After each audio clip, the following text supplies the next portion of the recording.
아멘. 오늘도 우리 모든 성도님들을 축복합니다.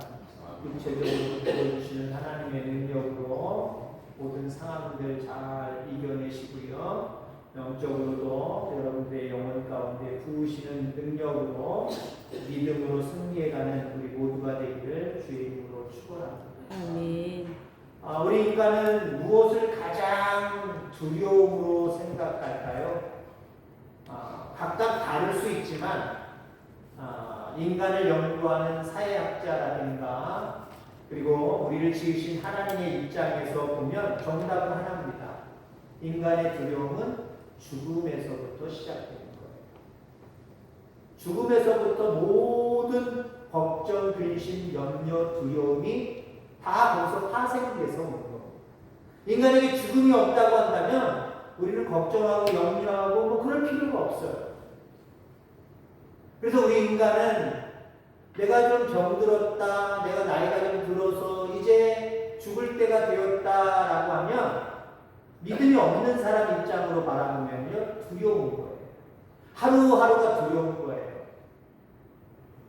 자, 그런데 오늘 시한한 사람을 보게 됩니다. 오늘 본문 속에 구체적으로 이름까지 나와 있지 않지만 야곱입니다. 49장 전체를 놓고 바라보면 야곱이 죽을 때가 됐어요. 이스라엘이 죽을 때가 됩니다. 죽을 때가 되어서 12아들을 다 불러놓고 위에서부터 차례로 쫙 축복하는 거예요. 죽음을 앞에 두고 두려움의 시간, 공포의 시간, 나 좀 살려줘 자식들한테 뭔가 아쉬운 소리를 해야 되는 그런 상황인데 그 상황을 축복의 상황으로 돌려놓고 있어요. 두려움의 시간을 기쁨과 감격의 시간, 은혜의 시간으로 바꿔놓고 있습니다. 죽는 것이 두렵지 않았어요, 야곱은. 그러니까 자식들 모아놓고 죽을 때는 알고 있습니다. 이제 내가 이 세상에서 하나님의 부르심을 받아 갈 때가 됐나 보구나. 두려움 속에 그냥 가는 것이 아니라 나는 두려움 없어. 하나님 허락하시는 영원한 생명의 나라가 있으니까 난 두려움 없어. 다만 이 땅에 남아있는 오히려 자식들이 더 걱정되니 믿음으로 건면하고 그들에게 축복하고 내가 눈을 감고 하나님을 만나자. 여러분의 노년이 죽음에 대한 두려움과 공포 가운데 걱정과 염려 가운데 있게 되지 않기를 주의 이름으로 축원합니다. 믿음의 사람이기에 하나님 부를 그 순간이 오면 자녀들 모아놓고 축복의 시간으로 바뀌어야 돼요. 축복하는 시간으로 바뀌어야 돼요. 은혜의 시간으로 바뀌어야 돼요. 오늘 야곱은 그렇게 하고 있다라고 하는 거죠. 근데 오늘 읽었던 49장에서 22절부터 26절은 요셉 11번째 아들이지. 11번째 아들 우리가 잘 알고 있는 애굽으로 팔려갔다가 애굽의 총리가 되는 형들의 모든 죄를 용서해주는 그 요셉, 11번째 요셉에 대해서 축복하고 있는 그런 내용의 말씀입니다.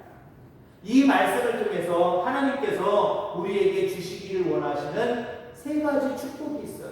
그래서 오늘 축복의 열매입니다. 요셉에게 주시기를 원하시는 축복의 열매가 무엇이었을까? 오늘 우리들에게도 주시고자 하는 축복의 열매가 무엇일까? 우선 첫째는요, 하나님은 꽃보다 열매를 맺는 인생을 원하신다는 거예요. 여러분, 열매 맺는 축복된 사람들이 되기를 간절히 원하십니다. 열매를 맺는 사람이 축복된 사람이에요. 흔히 축복은 세상적인 관점으로 바라보면 돈 많이 벌고 어떤 권력을 차지하고 세상에 귀하다고 하는 것들을 많이 가지고 있는 것, 그걸 축복이라고 얘기하잖아요. 근데 천지만물을 창조하신 하나님, 그 하나님은요 열매 맺는 게 진짜 축복이다. 그 예수 믿는 너희들은 세상 사람들처럼 돈, 명예, 눈에 보이는 것, 그것이 축복이라고 생각하고 살지 말고 열매 맺는 인생이 되라. 요셉아, 너는 열매 맺는 인생을 살아라. 이렇게 축복하는 모습을 바라보게 됩니다. 꽃은 참 아름답지요. 너무 아름다워서 꽃이 있으면 누구든지 그곳에 가서 야 사진 찍자 하고 사진 찍기를 원할 겁니다. 꽃이 있으면 누구나 가서 킁킁거리거려. 아우 향기 좋아. 각종 짐승들도요 아름다운 건 알아요. 거기 날라들잖아요. 필요한 것들 가져가기도 하지만 날라들고 구경도 하고 즐겁게 놀다가 가잖아요. 근데 여러분들 아무리 꽃이 아름답다 할지라도 열매가 없는 꽃에서 끝나는 모습이라고 생각하면 어떨까요? 우리 인생이 그렇다면 어떨까요? 보기에는 아름답고 좋은데 우리는 열매가 없어요. 이 세상에서 명예를 가지고 돈을 가지고 떵떵거리고 살아가는데 영원한 생명의 나라에 열매가 없어요. 지옥 가야 돼요. 이건 불행하잖아요. 꽃이 아름다우면 뭐합니까? 꽃이 이쁘면 뭐합니까? 열매를 맺어야 된다라고 하는 거예요. 어떤 학자는 이렇게 얘기합니다. 꽃은 아름다움만 주지만 열매는 생명을 줍니다. 여러분 요즘에 보면 꽃을 비빔밥에다 넣고 꽃 비빔밥 해서 먹는 꽃도 있더라고요. 꽃도 잘 닦아가지고 놓으면 독성만 없으면 그냥 같이 비벼서 먹더라고요. 근데 그건 취향 내지는 향기 그 정도지요. 그게 사람을 살리는 건 아니잖아요. 근데 열매는 어떻습니까? 물론 주인이 땁니다만은 그냥 열매 있는 거 누구든지 배고픈 사람들이 가서 따서 생명을 얻는 거잖아요. 생명이 아닌 것에 마음 빼앗기지 마시고요. 생명이 되는 것에 마음을 집중시키셔서 여러분 열매 맺는 인생을 살아가는 저와 여러분들 되기를 주의 이름으로 축원합니다. 베드로전서에 보면 이런 말씀이 있어요. 너희를 택하신 것은 너희로 열매를 맺게 하려 함입니다. 아멘. 아멘. 우리를 선택하신 것은요. 나를 좀 선택하셔서 하나님 돈 많이 벌게 해주세요. 명예 갖게 해주세요. 세상에 귀한 것들 많이 가서 떵떵거리게 해주세요. 그러려고 택하신 게 아니에요. 열매 맺게 하시려고 택하셨다라고 말씀하고 있습니다. 요셉에게는 열매가 있었지요. 어떤 열매가 있었나요? 형들에게 미움을 받았지만 마음속에 사랑을 잃지 않았어요. 사랑의 열매를 가지고 있었어요. 형들이 나한테 그렇게 했어? 나를 팔아먹어? 나를 죽이려고 했어? 나를 똑같이 할 거야. 이런 마음이 아니라 이해는 이 눈에는 눈의 마음이 아니라 하나님의 사랑으로 덮어주자. 내가 이 애굽의 총리가 된 것은 하나님 나를 얼마나 사랑하셨으면 형들을 통해서 먼저 애굽으로 보내셔서 여기서 지금 이 자리에 있게 하셨는가. 그리고 내 가족을 살리고 내 민족을 살리게 하셨는가. 하나님의 사랑이 얼마나 큰가. 그 사랑을 내가 입었는데 형들 용서해야지. 사랑의 열매를 가지고 있었어요. 여러분 사랑의 열매가 충만하기를 주의 이름으로 축원합니다. 억울하게 감옥에 갇혔지만 하나님을 향한 기쁨의 열매가 있었어요. 여러분 기쁨의 열매는요 내 눈으로 보는 현실 세계 속에서만 얻어지는 게 아니에요. 내 눈에 보기에 돈이 보이고 내 눈에 보기에 권력이 보이고 내 눈에 보기에 어떤 귀한 것들이 보여야 나는 기뻐한다. 그 기쁨을 오래 가지 못해요. 요셉은 남의 집 종살이를 해도 기뻤어요. 감옥에 갇혔어도 기뻤어요. 기쁨의 열매가 있었어요. 여러분들에게도 이 열매가 있게 되기를 주의 이름으로 축원합니다. 높은 자리에 올라갔지만 요셉은요 교만의 열매를 맺지 아니하고 겸손의 열매를 맺었어요. 그는 겸손했습니다. 왕한테 꿈 얘기를 하더라도요 어떻게 얘기했습니까? 내가 꿈 해석을 잘합니다 하고 자기가 출세할 방법을 선택하지 않았어요. 하나님이 아십니다. 하나님만 높여드렸어요. 총리가 돼서도 마찬가지고요. 하나님만 의지했어요. 겸손의 열매를 가지고 있었다는 거예요. 그렇습니다. 몇 가지를 요셉을 통해서 이해를 들었습니다만은 우리 눈에 보이는 거 얻은 게 축복이다라고 생각하는데 이 생각 버리고요. 이건 더불어 더하여 주시는 거예요. 더해 주시는 은혜가 있기를 주의 이름으로 축원합니다. 근데 우선 우리가 추구해야 되는 열매는 아까 요셉이 맺은 그 열매처럼 그 밖에도 많은 열매가 있잖아요. 열매 맺는 인생, 이게 축복된 인생이다. 요셉아, 너는 이렇게 열매 맺는 인생 되길 바랍니다. 오늘 하나님 믿는 대학교의 성도들아, 너희는 열매 맺는 하나님의 사람들 되기를 원한다. 열매 맺는 축복이 저와 여러분들 가운데 있게 되기를 주의 이름으로 축원합니다. 자, 그 다음에 또 하나는 열매는 샘 곁에 있을 때 맺는다는 사실을 우리에게 오늘 본문을 통해서 알려주고 계십니다. 여러분, 샘 곁에 무성한 가지, 특별히 22절의 말씀을 통해서 지금 말씀을 드리고 있습니다. 샘 곁에 무성한 가지. 여러분, 나무는 스스로 열매를 맺지 못합니다. 뿌리로부터 영양분을 빨아들여야 열매를 맺는다라고 하는 거죠. 물이 끊겼다, 물이 메말랐다.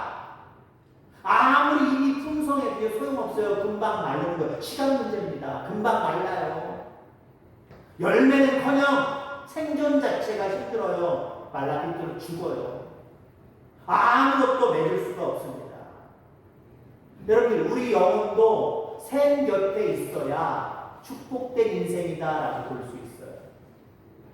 앞서서 얘기한 것처럼 꽃이 활짝 피고 아무리 잎사귀가 푸릇푸릇하게 아주 우렁차게 뻗어 있다고 할지라도 우리가 샘 곁에 심겨지지 아니하였다고 한다면 그거 다 소용없어요. 그 자랑해봐 소용없어요. 나중에 다 쓸모없게 되는 거예요. 근데 여러분들, 아직 잎사귀가 나지 아니하였고 아직 꽃도 피지 아니하였고 아직 눈에 보이는 열매도 없지만 여러분이 샘 곁에 심겨져 있으면 그거야말로 축복이에요. 지금 내가 뭘 가졌느냐라고 하는 게 축복이 아니에요. 내가 샘 곁에 심겨져 있느냐 없느냐, 이게 축복을 좌우하는 거예요.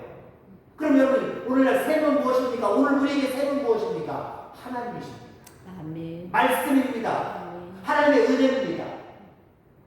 하나님께 심겨져 있으면, 하나님 말씀에 심겨져 있으면, 하나님의 은혜 위에 심겨져 있으면 무성한 열매를 맺게 되는 거예요. 오늘 22절 말씀만 주로 이야기를 할 겁니다만은 요새 전체적인 이야기를 이야기한다면, 자, 보세요. 23절. 활 쏘는 자가 그를 학대하며 적개심을 가지고 그를 쏘았으나 요셉의 알은 도리어 굳세며 그의 팔은 힘이 있으니 이는 야곱의 적는 자 이스라엘의 반석인 목자의 손을 힘입음이라. 여기 여러분들, 활 쏘는 자가 그를 학대했다. 그게 뭐예요? 활 쏘는 자 12번째 베냐민 빼고 10사람의 형들, 그들이 활 가지고 요셉을 향하여 쐈다는 거예요. 진짜 활 가지고 진짜 쐈다는 얘기가 아니라 요셉을 못 살게 굴었잖아요. 저 아버지한테 편애받는 저 미운 놈, 저 죽여야 돼. 야, 죽일 수는 없어도 우리 가는 상인들한테 팔아먹자.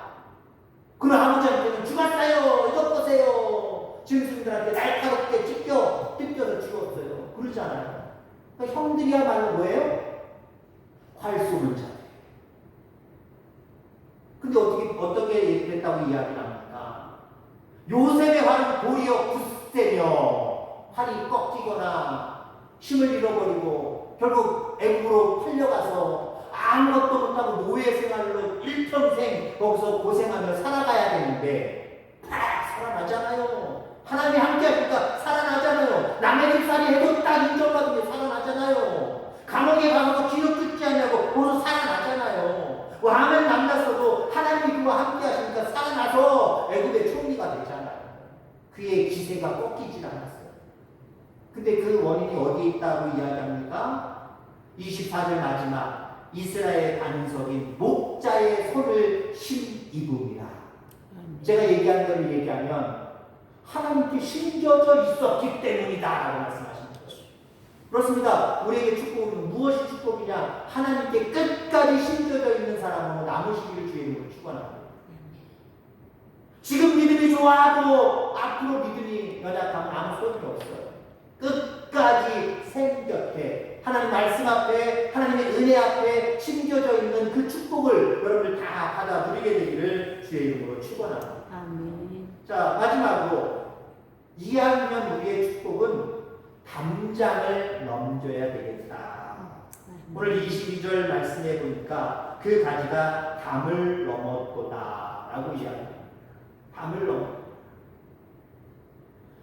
열매가 자기 집 안에만 있지 않고 담을 넘어 이웃에게까지 갔다는 거예요. 근데 실질적으로 여러분들 남의 집 담장 안에 있는 게 우리 집 담장으로 넘어와서 열매 맺으면 여러분 어떻습니까? 세상 사람들은 많이 다퉈요. 낙엽철 때 보세요. 지저분한 거 우리 집에 다 떠올라가고 다 치라고 그런 거를 싸워. 당장 넘어왔으니까 탐스럽다 하나 따먹기도 해가지고 저쪽 집에서 뭐라 그래요. 남의 물건을 왜 손대냐고. 넘어가서 손댔다고 싸우기까지 할 수 있어요. 근데 여러분들 우리 은혜 받은 사람들은요 내 영역에 있는 것이라고 할지라도 남에게 혜택을 줄 수 있는 나 혼자 축복받고 말아버리는 것이 아니라 남에게도 축복을 빌어줄 수 있는 축복을 줄 수 있는 은혜를 줄 수 있는 나눌 수 있는 그런 여러분들 되기를 주의 이름으로 축원합니다. 싸우라고 넘기는 거 아니에요. 내 땅 좁으니까 남의 땅 공 위로 올라가서라도 열매 맺어서 내가 따먹겠다 그 욕심을 얘기하는 게 아니에요. 나만 은혜 받을 게 아니라 나만 복 받을 게 아니라 다른 사람에게도 복을 나누어 줄 수 있는 사람, 영향력을 끼칠 수 있는 사람. 이해하는 이런 거 좋잖아요. 하나님 나 돈 많이 벌게 해주세요. 돈 많이 벌면 뭐 할 거예요? 돈 많이 벌어서 뭔가 다른 사람들에게 사회에 환원하면서 많은 사람들을 도울 수 있으면 얼마나 좋아요. 그게 진짜 열매고 그게 진짜 축복 아니겠습니까? 돈 많이 벌게 해주세요. 그런데 자기를 위해서만 써요. 이웃을 위해서는 물론이거니와 하나님을 위해서 쓰지 않고 자기만을 위해서 써요. 하나님 기뻐하실까요? 그게 진정한 축복일까요? 진정한 열매일까요? 아니잖아요. 나가 축복받는 건 물론 우선순위지만 축복받는 이유가 남을 섬기기 위해 하는 거예요. 복음을 증거하기 위한 거예요. 더 많은 사람들에게 나누고 싶은 마음으로 그렇게 하는 거예요. 그런 저와 여러분들 다 되어지기를 주의 이름으로 축원합니다. 우리도 담장을 넘어가는 사람들이 되기를 주의 이름으로 축원합니다. 그러기 위해서 꽃처럼 잠깐 화려한 인생이 아니라 열매 맺는 인생, 끝까지 샘 곁에 뿌리를 내리는 인생, 담장을 넘어서 다른 사람들에게 축복을 나누어 줄 수 있는 그런 사람, 이런 사람들이 되어야 될 줄 기억하기를 간절히 소망합니다.